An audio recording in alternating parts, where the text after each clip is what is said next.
So the project I'm working on now is to rebuild my cooling fan for the Mercedes GL450. That's the shell you can see. There's the fan itself, and there's the what the fan is held to.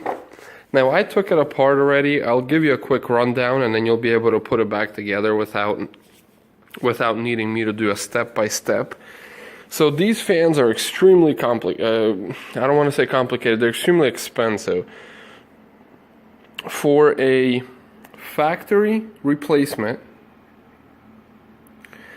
it will cost you somewhere between $800 and $1,000, up to $1,200 even, some of them, just to replace your cooling fan assembly. Now what was wrong with mine was these bearings here.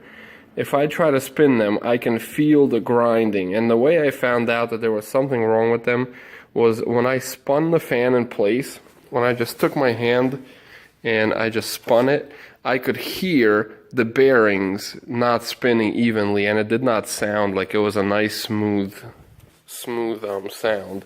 So what I've done is I've taken it apart completely. Here's the controller. Here's what the fan sits on, the shaft, and then you can see the magnets in there. This is why they're expensive and complicated. And right here is the coils. There's the coils that this shaft sits on, and then the controller would send electricity to different coils and would force the fan to spin at different rates for different demands on the temperature on the car. So here's how you take it apart. This is what you would see on your fan when you take it apart, when you get it off the car. Right here is 4 bolts, 4 screws, and they are T10 Torx. So when you unscrew them, the fan might still be pretty snug on there.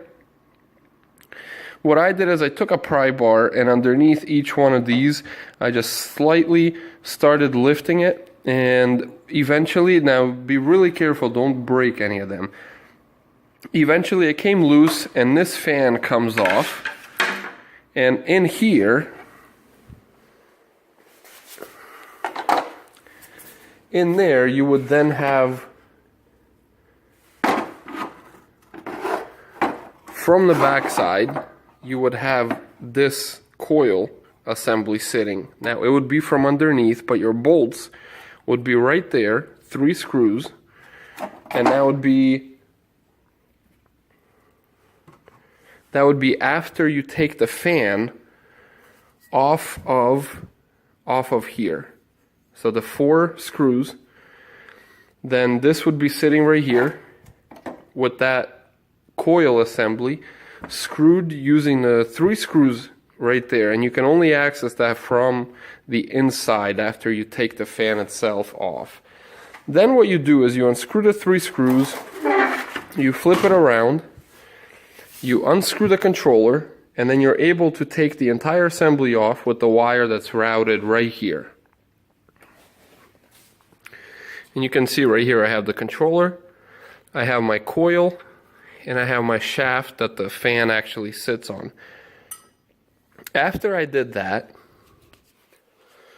one of the bearings was in here. The fan itself would sit right on it. The fan itself would sit right in there like that. The other bearing, which would actually keep the fan straight inside this coil as well, would be on the inside, right there. But underneath it is this little wavy spacer that just basically just keeps, I guess, a certain distance. Now, to get all this apart, I had to flip it upside down like this. This little black cover's there. Just take something and pry it off. Then you'll see this shaft poking out of there through the bearing, and it's held in place by a set ring which I will find here in a second.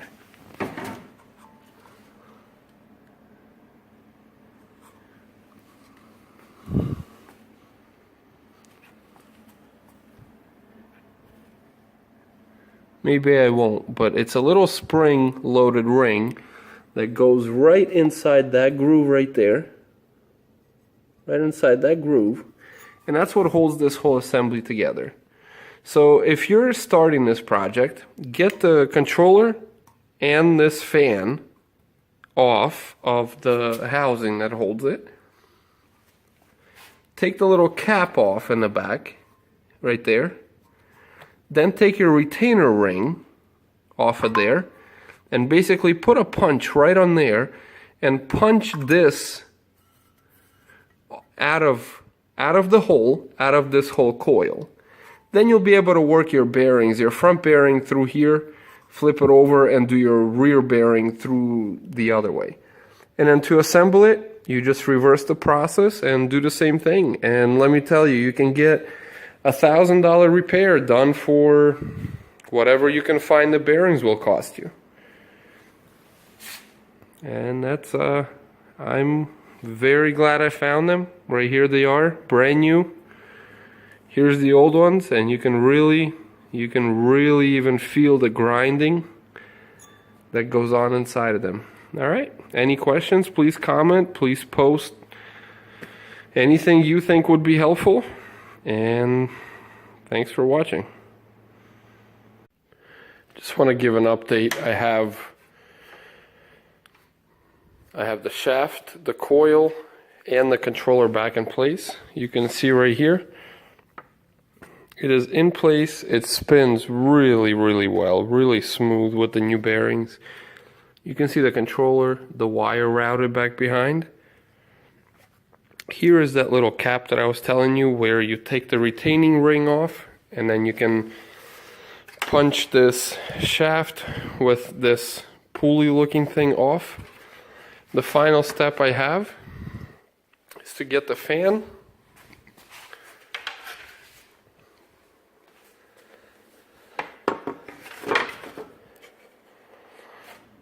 and to fit it on here.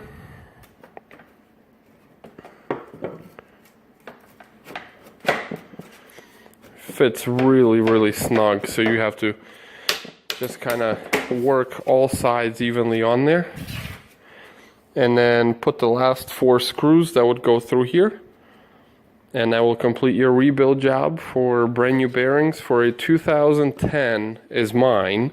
So any X164 body style GL450s. And like I said, my bearings were the issue. That was the reason why I had to do this project. And you can see now it spins really smooth, really quiet.